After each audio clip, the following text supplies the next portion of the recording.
আসসালামু আলাইকুম। আপনারা সবাই কেমন আছেন? তো আজকে আমরা চলে আসছি আমাদের মুরগিগুলো ছাড়তে। তো আজকে সারাদিনে মুরগিগুলো ছাড়া হয় নাই। কারণ আজকে অনেক কুয়াশা ছিল। তো এখন আসরে আজান দিয়ে দিয়েছে। তো এখন আমাদের মুরগিগুলো ছাড়লাম। তো এই যে দেখেন সব মুরগিগুলো কিন্তু এখানে চলে আসছে। তো এই যে আমাদের রাজাবাবু এবং সুন্দরী।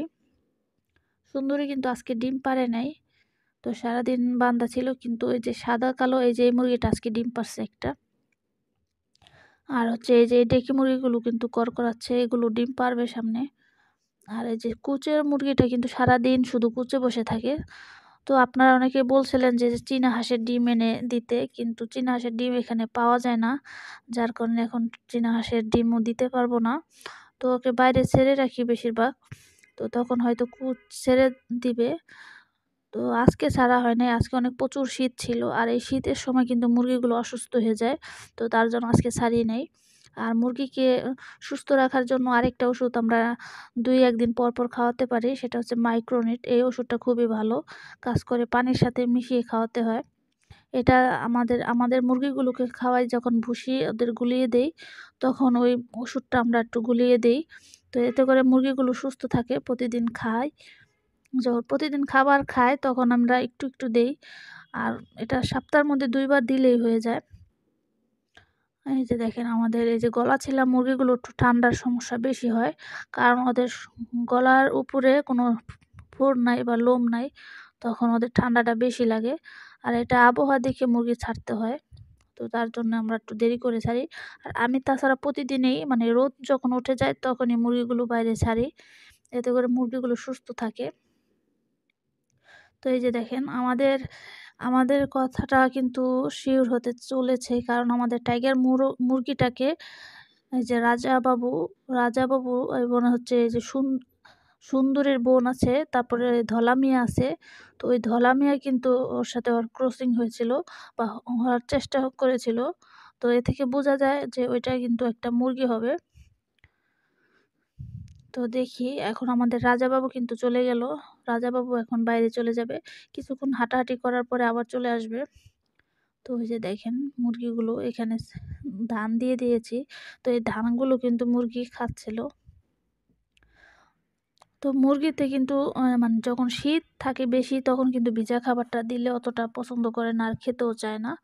আর ওই সময়টা আমি ধান, গম, ভুট্টা, বাঙ্গা এগুলোই বেশিরভাগ দিয়ে রাখি। আর আজকে আমি সকালে কিন্তু ওদেরকে ধানগুলো মানে খোপের ভিতরে দিয়ে গেছিলাম, যাতে করে ওদের ক্ষুধা যখন লাগবে ওই খাবারটা খাবে। এই যে এখন কিন্তু পানি দিচ্ছি, সব মুরগিগুলো কিন্তু পানি পিপাসা লাগছে। তো ওরা একটু পানি পেয়ে কিন্তু খাওয়ার চেষ্টা করতেছিল। আর ওই তো আমাদের লাল বানু। তো লাল বানু ডিম পারবে, ১০ দিনের মধ্যেই ডিম পারবে। লাল বানু কিন্তু ওই যে আমাদের রাজাবাবুর সাথে ক্রসিং হয়েছে। তো ওটা দেখে আমি বুঝতে পারছি যে লাল বানু ১০ দিনের মধ্যে ডিম দিবে। আর লাল বানুর ওজনটাও কিন্তু ভালোই এসেছে। তো মুরগিগুলো যেহেতু মানে খোপে থাকে বা মুরগির ঘরে থাকে, তো তার জন্য সকালবেলার যে একটা বাগ দেয় মুরগি ফজরের আজানের সময়, ওই বাগটা আমি এখন আর শুনতে পারি না। আর যদি একদিন ব্যালকনিতে আনতে পারি তাহলে শোনা যাবে যে দোনোটাই কি বাগ দেয় কিনা। তো আমার তো মনে হয় না দোনোটা বাগ দিবে। একটা কিন্তু বাগ দিয়েছে ব্যালকনিতে থাকা অবস্থায়। তো এই যে দেখেন।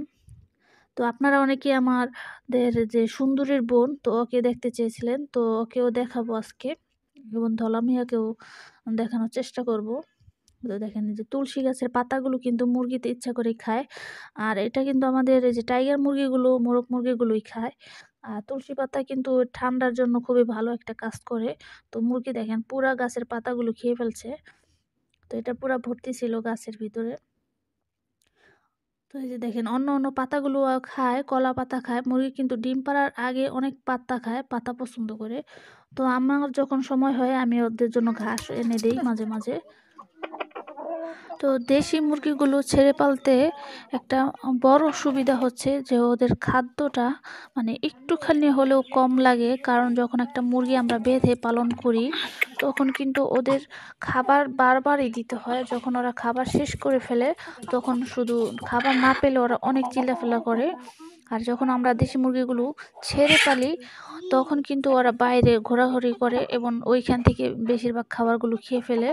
আর যখন ঘরে আসে 2 থেকে 3 বার সর্বোচ্চ খাবার দিতে হয়, সকালে একবার বিকালে একবার, আর মধ্যে যদি একবার আসে তো তখন দিতে হয়, এই আর কি। আর দেশি মুরগিগুলো ছেড়ে পালাটাই বেশি ভালো আমি মনে করি। আর দেশি মুরগিগুলো কিন্তু অন্য কোনো কুকুর বা বিড়ালে বড় হয়ে গেলে কিন্তু ধরতে পারে না, ওদের সুবিধা হয়। আর এই যে আমাদের টাইগার মুরগি, ফার্মি মুরগি বলেন বা অন্য লেয়ারের মুরগিগুলো বলেন, ওইগুলো কিন্তু ছেড়ে ফেলা একটু কঠিন হয়ে যায়। যখন ছাড়বো তখন কিন্তু কুকুর বিড়ালে ওদেরকে ধরে ফেলবে। আর ফার্মি মুরগি একই অবস্থা, একটু দেশির কাছাকাছি আছে কিন্তু তাও ওদেরকে ধরে ফেলে। ওরা অতটা একদম দৌড়ে পারফেক্ট না। তো দেশি মুরগিগুলো বন্য মুরগির মতো নেই, ওরা অনেক দৌড় দিতে পারে, ওদের কি সহজে ধরাই যায় না। আমার ছোট ছোট দেশি মুরগির বাচ্চা, ওদের যদি আমি ধরতে যাই মনে হয় আধা ঘন্টা লাগবে একটা মুরগির বাচ্চা ধরতে, মানে এতটুক বাচ্চা। সর্বোচ্চ বয়স হবে ওর 10 দিন, তো ওই বাচ্চাটা ধরা যায় না, এত কঠিন ধরা। এদিক থেকে ওই দিক থেকে মানে যেতে পারে, পাতলা তো অনেক দৌড় দেয় এই পাশ থেকে ওই পাশ। আর এই টাইগার মুরগ বলেন বা ফার্মি মুরগি বলেন, ওদের কিন্তু খুব সহজে অ্যাটাক করে ধরা যায়, খুব সহজ। তো তার জন্য এই মুরগিগুলো বেঁধে ফেলার চেষ্টা করি। তো আমি এখন আপাতত কোনো মুরগির বাচ্চা কিনি নাই, আর কেনার চেষ্টা করেছিলাম কিন্তু এখন শীত, সব মিলিয়ে একটু দেরি করতেছি। তারপর হচ্ছে আমার ইচ্ছা আছে ফার্মি মুরগি আনার। একজনের সাথে কথাও বলেছি, সেটা হচ্ছে 3 মাসের বাচ্চা। তো 3 মাসের বাচ্চা তারা চাচ্ছিল দাম 350-400 টাকা পিস। তো এত 400 টাকায় পিস বলেছে। তো একটু দামটা বেশি মনে হয় আমাদের কাছে। তো তার জন্য নিতেছি না। আর ওই মুরগির বাচ্চাগুলো একটু ভ্যাকসিন করা বাকি আছে, তো ওদের একটু মানে উঠছে, গুটি বা ফক্স বলেন, ওগুলা উঠছে। তো ওগুলার জন্য আমরা এখন আনবো না, ওগুলা যখন সেরে যাবে তখন আনবো। তো বেশি আনবো না, কমই আনবো, কারণ মুরগি এই যে এইখানে যে আমি ছেড়ে পালবো, তো তার জন্য একটা ভয়। এই যে দেশি মুরগিগুলো কিন্তু অনেক ঠোকরা হবে, তো আমি কিভাবে পালবো? খাঁচাও এখনো বানানো হলো না। আর যেহেতুটুক খাঁচার রুম ছিল ওইগুলোতে আমি রাখছি, ওই যে কবুতর রাখছি, তারপরে হচ্ছে আমি খরগোশ রাখছি। তো কবুতরের ঘরটা কিনা হয়ে গেলে কবুতরগুলো বাইরে নিয়ে যাব, এটা চিন্তা ভাবনায় আছি। তো দেখেন 3টা মুরগি, মোরগ মুরগি কিন্তু একসাথে আছে। কিছুক্ষণ আগে কিন্তু আমাদের রাজা বাবু লাল বানুর সাথে ক্রসিং হয়েছে, এটা আমি সম্পূর্ণ দেখেছি। আর সুন্দরীর সাথে ক্রসিং হলো কি না হলো না আমি বুঝতে পারলাম না। মানে একবার চেষ্টা করেছিল, তারপরে কি হলো আমি ক্যামেরাটা অন্যদিকে নেওয়ার পরে আর খেয়াল করতে পারি নাই। তো এই যে দেখেন, এখন আমরা চলে আসলাম এই যে আমাদের মায়ের মুরগিটা দেখার জন্য। তো এখানে দেখেছিলাম সুন্দরীর বোন আশেপাশে আছে কিনা, তো খেয়াল করলাম যে ফার্মি মুরগির বাচ্চাগুলো আছে। তো ফার্মি মুরগি দেখলাম ওরা খাবার খেয়েছে, তারপরেও দেখি এখানে বসে আছে। তো আমি ডাক দেওয়ার পর কিন্তু খুব তাড়াতাড়ি এখানে চলে আসলো। এই যে দেখেন, মাশাল্লাহ আলহামদুলিল্লাহ অনেকটাই বড় হয়ে গেছে ওরা।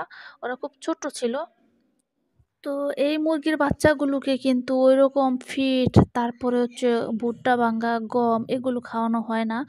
ওদের শুধু খাওয়ায় হচ্ছে ভাত এবং হচ্ছে ধান। ভাত দেয়, ধান দেয়, এই 2টা খাবারই ওরা খায়। আর বাইরে থাকে পোকামাকড় যা পায় ওগুলো খায়। তো এই যে দেখেন, এগুলো খাওয়ার পরও কিন্তু এই যে মুরগিটা বড় হয়েছে, কিন্তু আমাদের সুন্দরীর বয়সের হয়, কিন্তু সুন্দরী কিন্তু অলরেডি 4টা ডিম বা 3টা ডিম পেড়ে ফেলছে, কিন্তু ওই কিন্তু এখনো ডিম পারে নাই। আর ওইরকম ভাবে করতেছে না। আর এ থেকে বোঝা যায় খাবারের কারণে কিন্তু মুরগিগুলো খুব দ্রুত ডিম পারে। খাদ্য এগুলো যদি ঠিক মতো পরিমাণ মতো দিতে পারি, মানে মুরগির চাহিদা অনুযায়ী, তাহলে কিন্তু মুরগিগুলো সঠিক সময় ডিম পারবে।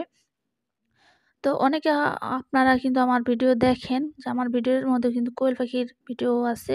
তো তারা বলেন যে কোয়েল পাখি ডিম পারতেছে না, কিন্তু ওদেরও খাবারটা ঠিক মতো খেয়াল করে দেন, খাবার পানি নিয়ম করে। ওদের ওজন চলে আসলেই ওরা 1 মাসের বা 15 দিনের মধ্যে ওরা ডিম পেড়ে দিবে।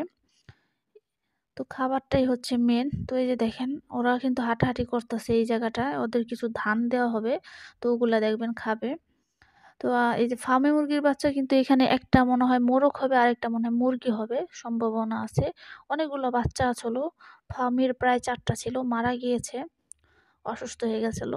তো এখন আছে এই যে দেখেন, এই যে সুন্দরীর বোন, ওও কিন্তু ওই যে ধান খাবে এখন ওদের সাথে। এই যে দেখেন, ওর মা কিন্তু ডিম পারবে, ওর মার সাথে কিন্তু রাজা বাবুর ক্রসিং হয়েছে, ওর মার সাথেও দেখেছি। আর রাজা বাবুর তো এখানে ছাড়া থাকে অনেক, কয়েকটি মুরগির সাথে এরকম হয়েছে, ক্রসিং হয়েছে। তো শীত দেখে হয়তো অনেকেই ডিমগুলো ফোটাবে না, ফোটালে হয়তো গলাচিলা বাচ্চা আসতো।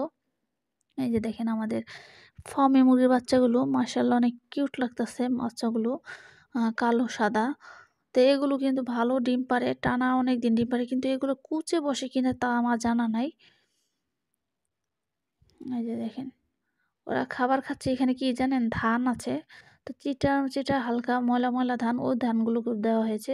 যারা গ্রামে মুরগি পারে তারা মূলত মুরগির জন্য খুব ভালো খাবার ওইরকম ভাবে কিনে না, এঁটো জুঠা এগুলো খেয়ে ওরা বড় হয়ে যায়।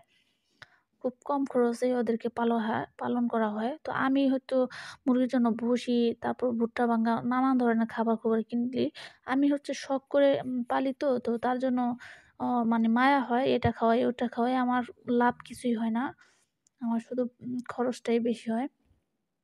তো তাও যেগুলো আমি ছেড়ে পালি একটুখানি আরকি কম খরচ হয়।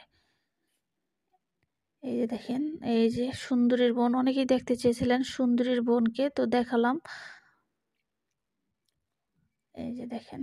আর সুন্দরীর মা কিন্তু এটা না, সুন্দরীর মা এই বাসায় নাই, সেটা আবার আমার বোনকে দেওয়া হয়েছে, তো অন্য বাসায় আছে। তো দেখেন ওই যে আমাদের সুন্দরী কিন্তু এখানে চুরি চুরি করে খাবার খেতে এসেছে, কিন্তু সুন্দরীকে এখানে খাবার খাওয়ার নিয়ম নাই।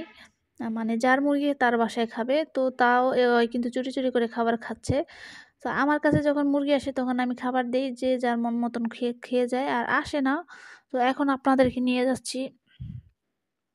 তো এই যে দেখেন আমার ছোট ভাই যে গাছগুলো লাগিয়েছে, তো এই যে দেখেন গাছে কি সুন্দর লাউ হয়ে ধরেছে, আর নিচে হচ্ছে কচু লাগানো হয়েছে, আর উপরে হচ্ছে লাউ, শসা, তারপরে করলা এগুলো দিয়েছে। তো মাসাল্লাহ অনেকটাই ভালো হয়েছে। তো কয়েকটাই দেখলাম, বেশ কিছু লাউ দেখেছি এবং শসা গাছের শসাও দেখেছি, তো আমি আপনাদেরকে দেখাচ্ছি। এই তো দেখেন নিচে শসাগুলো হয়েছে, তো ওই যে বোঝা যাচ্ছে। তো এর আগে আমি বারান্দায় কিন্তু ব্যালকনিতে লাগিয়েছিলাম, হয়েছে। এই যে দেখেন শসাগুলো, এগুলো কিন্তু দেশি শসা, এগুলো খেতে খুবই সুস্বাদু হয়। আর এগুলোর গায়ে কিন্তু কাঁটা বা লোম থাকে এরকম, এগুলো ভেঙে তারপরে খেতে হয়। আর হাইব্রিড শসাগুলো কিন্তু অতটা মজা না, দেশি শসাগুলো কিন্তু খুবই টেস্ট হয়, অন্যরকম একটা মিষ্টি মিষ্টি ভাব, মিষ্টি মিষ্টি টেস্ট হয়। আর এগুলো হচ্ছে বেগুন গাছ লাগিয়েছে, তো দেখেন শীতের সিজনে কিন্তু এরকম বেগুন গাছ আমরা রোপণ করি। মানে এগুলো হচ্ছে শখে আমরা রসুন, তারপর পেঁয়াজ হোক আর না হোক আমরা লাগাই। এই যে দেখেন ওর গাছটা কিন্তু বেগুনও ধরে গেছে। তো দেখেন আমার কিন্তু এই যে বোম্বাই মরিচ গাছটা, যেটা নাগা মরিচ বলা হয়, তো ওই গাছটা কিন্তু ফুল দিয়েছে এখনো, মানে কোনো মরিচ ধরে নাই। তো আশা করা যায় সামনে মরিচ হবে। তো আমার ভিডিওতে বেবি অ্যাক্টর আইডি থেকে এক ভাই কমেন্ট করেছেন যে তার নামটি উল্লেখ করতে।